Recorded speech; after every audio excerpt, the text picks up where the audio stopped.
Magandang gabi, niyanig po ng magnitude 6.6 na lindol ang Mariana Islands. Kaninang alas 7:03 ng gabi, oras po dito sa Pilipinas. Ayon sa nakalap ng datos ng Japan Meteorological Agency, may lalim ito na 150 kilometers ang nasabing pagyanig.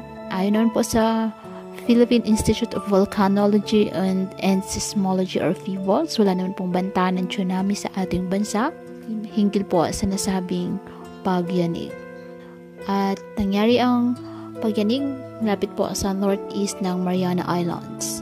Patuloy po natin ipag-iingat ang ating mga kababayan sa bantapan po ng mga lindol sa ating bansa.